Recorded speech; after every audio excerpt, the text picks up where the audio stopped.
The rain began that morning as a whisper, a fine, apologetic mist that settled over the slopes of Mount Elgon and drifted down into the town of Mbale. It was a mournful grey, the color of old sorrows, clinging to the tin roofs and turning the red earth to a slick, viscous mud.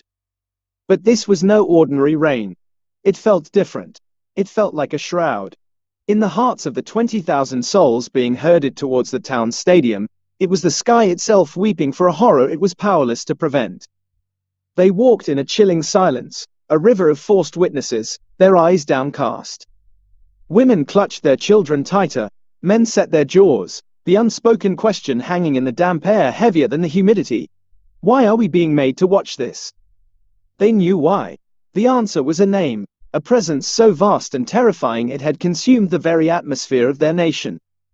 Idi Amin Dada. The president, the field marshal, the conqueror of the British Empire, the man who called himself a force of nature.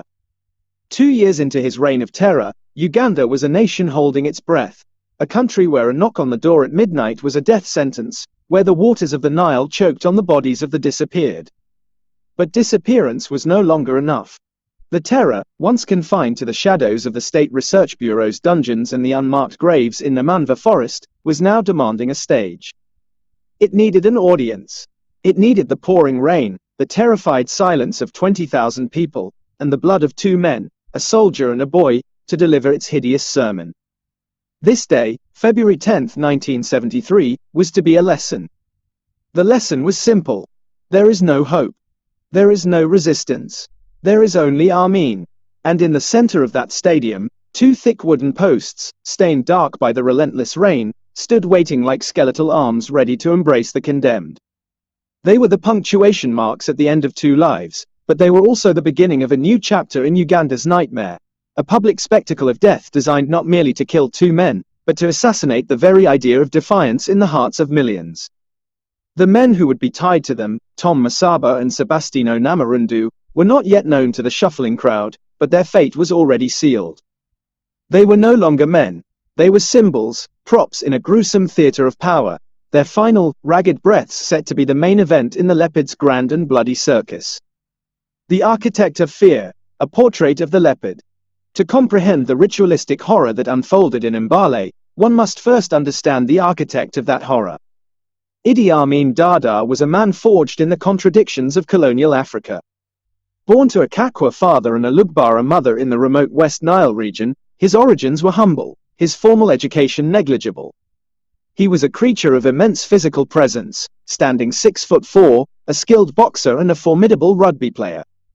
He found his calling not in books, but in the rigid, brutal hierarchy of the British colonial army, the King's African Rifles, KA. Here, his lack of education was no impediment. His physical strength, his raw charisma, and his capacity for unthinking violence were assets. He was, by many accounts, the perfect colonial soldier, loyal, fearless, and ruthlessly efficient in carrying out orders. He fought against the Mau Mau in Kenya, earning a reputation for a brutality that even his British commanders found excessive. He rose through the ranks, one of only 2 Ugandans to be promoted to the rank of Effendi, a form of commissioned officer. He was seen as simple, a gentle giant, often underestimated as a buffoon by both his British superiors and the more educated Ugandan elite who would soon lead the country to independence. It was the single greatest mistake they would ever make. When Uganda gained independence in 1962, Prime Minister Milton Obote saw in Amin a useful tool. Here was a soldier from a minority tribe, lacking the political baggage of the powerful Baganda or his own Langi people, a man whose loyalty could seemingly be bought. Obote promoted him rapidly, making him commander of the army.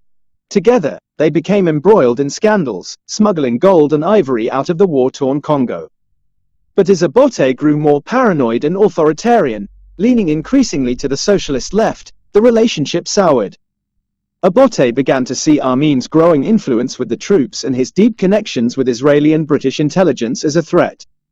On January 25, 1971, while Obote was attending a Commonwealth summit in Singapore, Amin struck. The coup was swift, almost bloodless in the capital. Soldiers loyal to Amin seized the airport, the radio station, and key government buildings. Amin, in his first address to the nation, portrayed himself as a reluctant savior, a simple soldier forced to act to prevent the corruption and tribalism of Obote's regime. Ugandans, weary of Obote's increasingly repressive rule, danced in the streets. They celebrated Amin as a liberator. The West, wary of Obote's socialist leanings, breathed a sigh of relief. It was a honeymoon that would prove to be terrifyingly short. The mask of the gentle giant fell away almost immediately. Amin's first act was to secure his power by annihilating any potential opposition. He began with the army itself, unleashing a genocidal purge of soldiers from the Akoli and Langi tribes, who were perceived as loyal to Obote. Barracks became abattoirs. Soldiers were bludgeoned to death with sledgehammers, shot in mass graves, or thrown to the crocodiles in the Nile. This was not just killing, it was a systematic erasure. To carry out his will, he created a network of terror organizations that reported directly to him. The State Research Bureau, SRB, headquartered in the Kampala suburb of Nakasero, became the epicenter of his murderous regime. It was a place of unimaginable suffering, where victims were tortured with hammers, electric shocks, and bayonets before being dispatched. The Public Safety Unit, PSU, operated as a uniformed death squad, its members licensed to kill with impunity.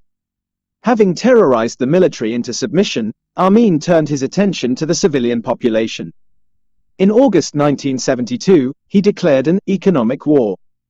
Claiming to have been instructed by God in a dream, he ordered the expulsion of Uganda's entire Asian community, some 80,000 people, many of whom were Ugandan citizens whose families had lived there for generations.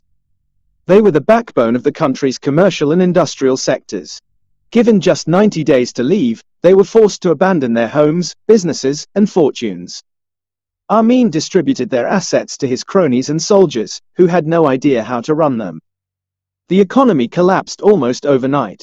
Shortages of basic goods became rampant. The nation's infrastructure crumbled. It was in the wake of this self-inflicted economic catastrophe, with the country spiraling into chaos and discontent murmuring beneath the surface, that the first stirrings of organized resistance began to emerge. A small, fledgling rebel movement called the Front for National Salvation, FRONASA, led by a young intellectual named Yoweri Museveni, began to make tentative inroads. Their early attempts to challenge the regime were small and easily crushed. But for Amin, their very existence was an intolerable affront. He needed to make an example. He needed to show Uganda what happened to those who dared to even think of defiance.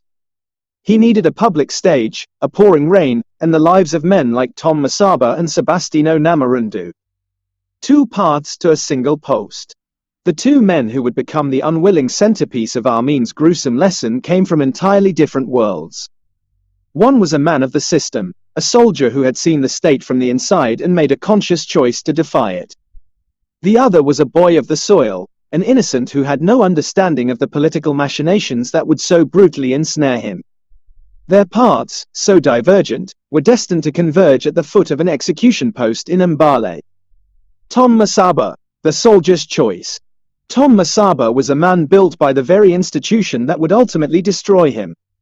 A former captain in the Ugandan army, he was part of a generation of officers who had come of age in the post-independence era.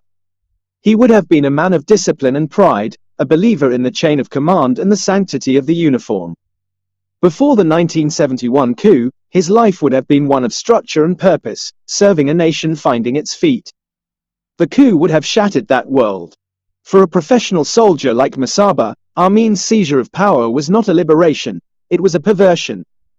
The army, once a national institution, was transformed overnight into a personal instrument of tribal vengeance and slaughter.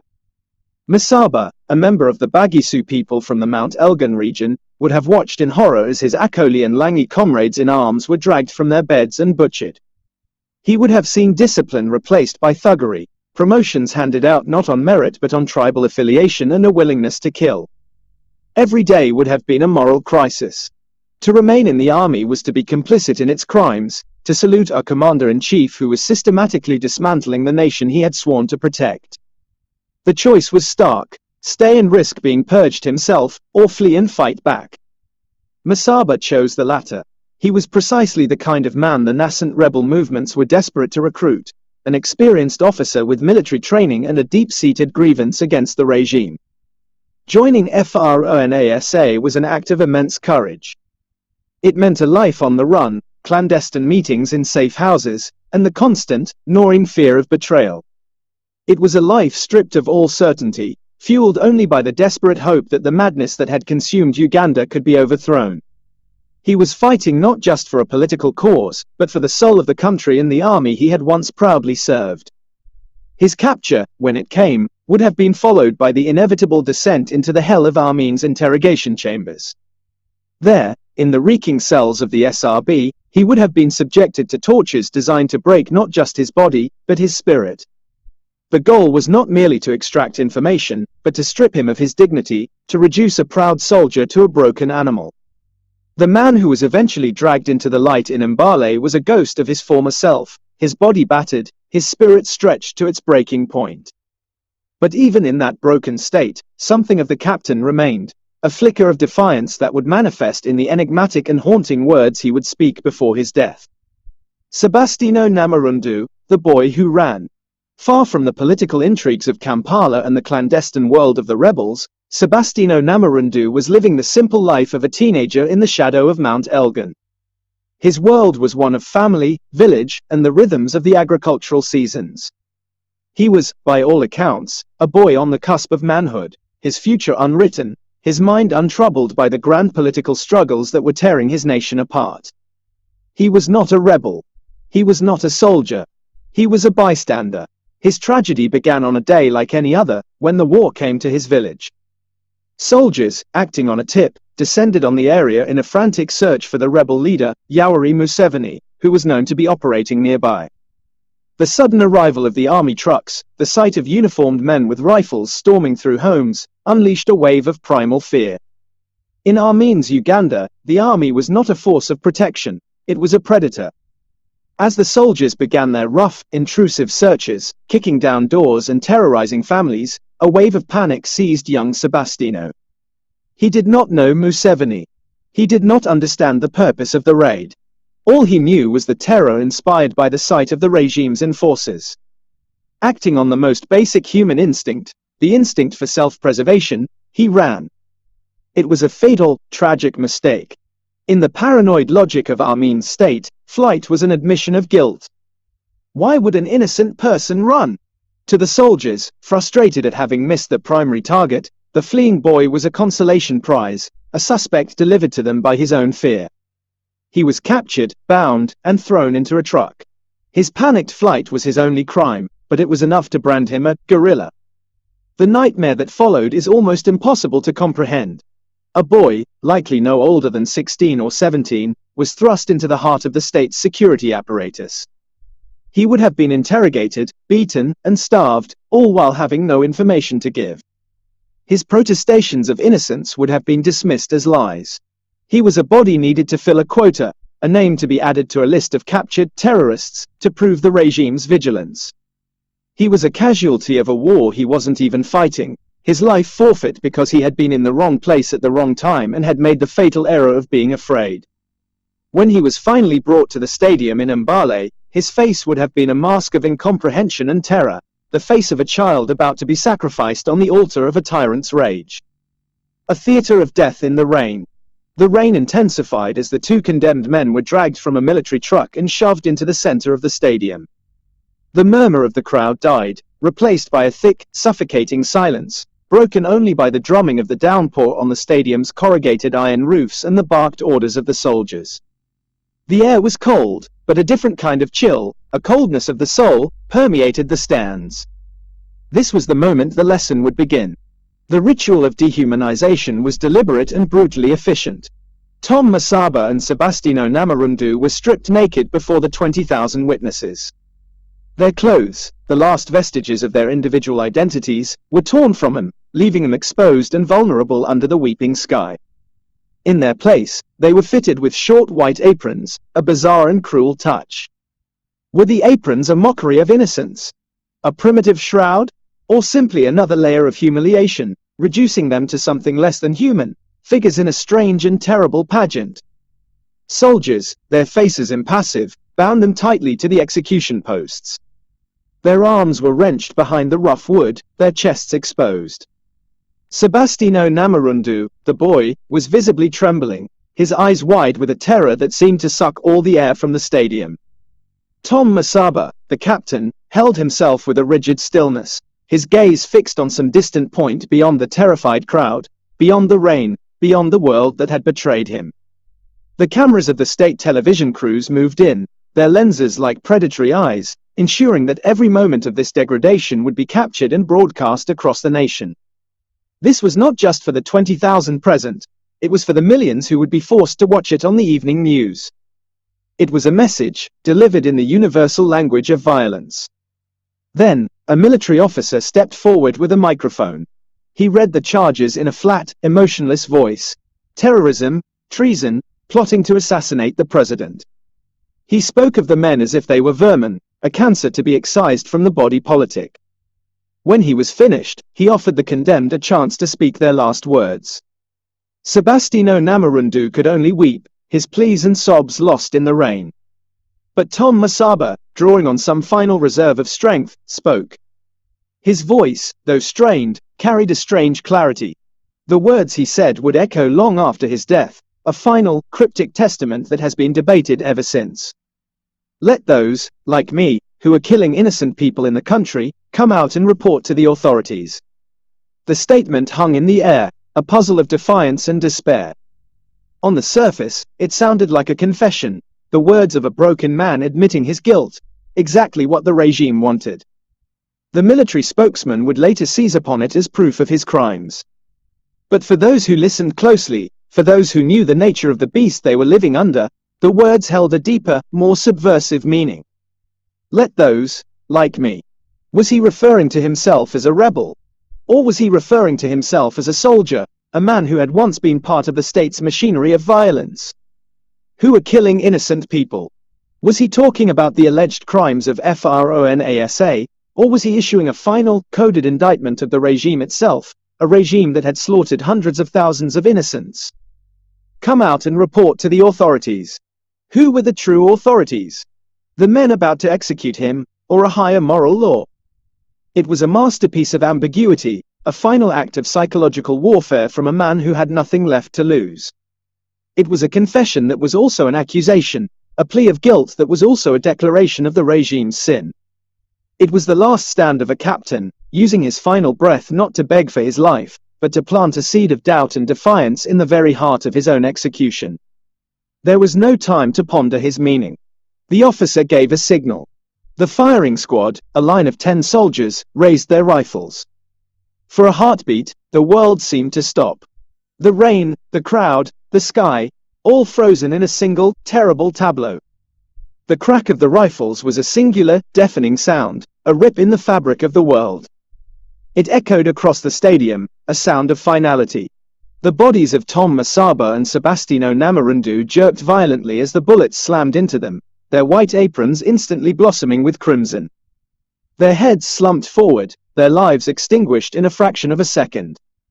For a long moment, the crowd remained utterly silent, paralyzed by the horror they had been forced to witness. The only sound was the rain, now washing the blood from the two broken bodies, carrying it away in small, dark rivulets across the muddy ground. The cameras lingered, capturing the grisly aftermath for the evening broadcast. The lesson was over.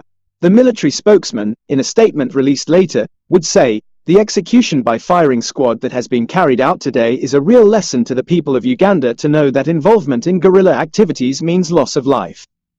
The message had been sent. And in the chilling silence of the Mbale Stadium, it had been received. The lingering echo. As the soldiers untied the dead and unceremoniously hauled them away, the spell of coerced silence broke.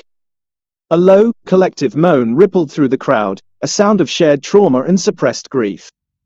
Then, they began to disperse, shuffling away from the stadium not with the loud chatter of a departing audience, but with the quiet, haunted gait of survivors leaving the scene of a catastrophe. They carried the images of what they had seen back to their homes, into the fabric of their lives. The memory of the soldiers' cryptic words, the boys' terrified eyes, and the final, brutal crack of the rifles would become a part of Mbale's psychic landscape, a ghost that would linger for decades. The execution in Mbale was not an isolated event. It was the public debut of a new phase in Amin's reign of terror. In the days and years that followed, public executions became a staple of his rule, a recurring ritual of state power performed in towns across Uganda. The firing squad became a tool of governance, a way to terrorize the population into a state of absolute submission. The lesson of Mbale was repeated again and again. Resistance is futile. The leopard sees all and forgives nothing. The television broadcast of the executions was a stroke of evil genius. It carried the terror of Mbale into every living room, forcing Ugandans to become vicarious witnesses to the state's brutality. It was a warning, a threat, and a demonstration of Amin's total control over life and death. The nation was transformed into a national stadium, its citizens a captive audience to their own subjugation. Yet, even in the face of such overwhelming terror, the embers of resistance did not die. FRONASA and other rebel groups, though battered, continued their struggle from exile in Tanzania. The story of Tom Masaba became a martyr's tale, his final words interpreted as a call to arms against the true killers of innocence. The tragic death of Sebastino Namirundu became a symbol of the regime's indiscriminate cruelty, a rallying cry for those fighting to reclaim their nation from the grip of madness. There is a bitter, profound irony in the story. The soldiers who descended on Sebastino Namirundu's village were searching for Yoweri Museveni, the young rebel leader. The boy ran, and in doing so, he was captured and executed as a proxy for the man they could not find. 13 years later, in 1986, that same Yoweri Museveni would march into Kampala at the head of a victorious rebel army, becoming the president of Uganda. The resistance that Tom Masaba gave his life for, and that Sebastino Namirundu was so tragically associated with, would eventually triumph. But that triumph would come at a staggering cost. By the time Idi Amin was finally overthrown in 1979, an estimated 500,000 Ugandans had been murdered.